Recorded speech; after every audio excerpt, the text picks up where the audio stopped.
This is problem number 1 from section 9.2. In this problem, they want us to graph the inequality. When we go to graph an inequality, we really want to put it into slope-intercept form before we graph it. So the first thing we need to do is identify what slope-intercept form is again. And then we need to basically solve the inequality so that y is by itself on the left side of the inequality sign. So in this case, we're going to subtract 4x on each side. And that's going to give us y is greater than negative 4x plus 6. So now we have an inequality that's in slope-intercept form. Now we can actually go about graphing this inequality. So we're going to draw a coordinate plane. We're going to mark this, the 6 is the y-intercept,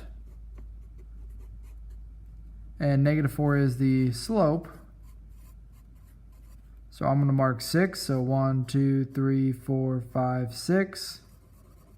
And then I'm going to go down 4, 1, 2, 3, 4 over 1. Down 4 more, 1, 2, 3, 4 over 1. And this is going to be a dashed line. So when you look at this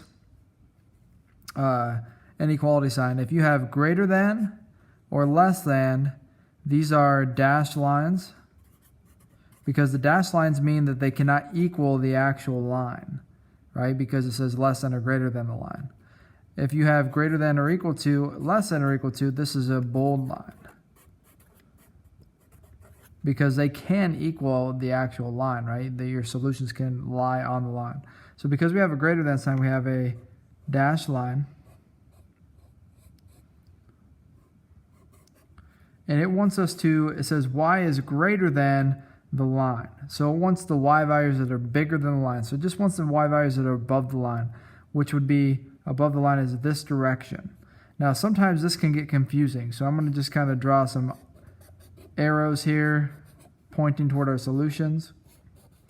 So if you get confused on where to shade, but greater than means above the line, but if you get confused on that, you can always plug in a coordinate. And the coordinate I usually like to plug in is 0, 0.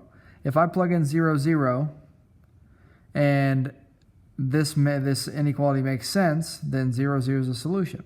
If it doesn't make sense, then it's not a solution. So then you can just shade toward it or away from it. So here's what we do. We say check 0, 0. So 0 greater than negative 4 times 0 plus 6.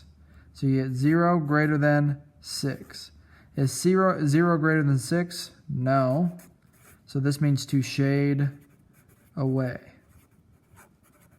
If this were true, then we'd shade towards. So you can see here we've got it shaded away. So our solution for graphing the inequality is right here.